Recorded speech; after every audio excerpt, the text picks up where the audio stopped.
সরকার পতনের পর পরিবর্তনের জোরালো দাবি উঠেছে ক্রীড়াঙ্গনে। সেই ধারাবাহিকতায় বাংলাদেশ ক্রিকেট বোর্ডের নেতৃত্বেও পরিবর্তনের দাবি করেছেন ক্রিকেটার রুবেল হোসেন।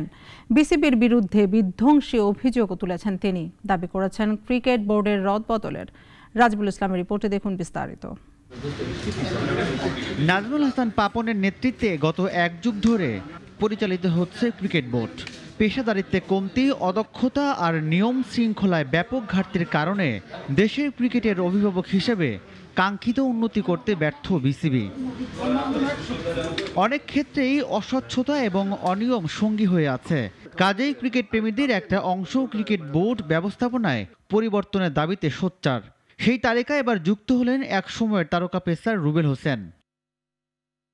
সামাজিক যোগাযোগ মাধ্যমে এক পোস্টে রুবেল বলেন, গত কয়েক বছরে দেশের ক্রিকেটকে ধ্বংস করার নেপথ্যে থাকা ব্যক্তিরা দেশে সুশাসন চায়।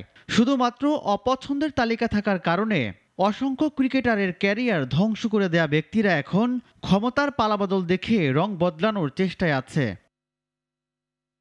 এখানেই ক্ষান্ত হননি রুবেল, বদল চেয়েছেন কোচের পদেও। লিখেছেন, চন্ডিকা হাতুর সিংহের সহ তার অবৈধ কাজে সহায়তা করে দেশের ক্রিকেটকে ধ্বংস করা ব্যক্তিদের অন্তত আর কোনো দায়িত্বে দেখতে চান না। এর আগে ব্যাটার ইমরুল কায়েসও জানান ক্ষোভ। বিসিবি অনেক ক্রিকেটারের ক্যারিয়ার ধ্বংস করে দিয়েছে বলে অভিযোগ এই ওপেনারের। বিসিবির সভাপতি নাজমুল হাসান পাপন এবার প্রথমবারের মতো বাংলাদেশের যুব ও ক্রীড়ামন্ত্রী হয়েছিলেন।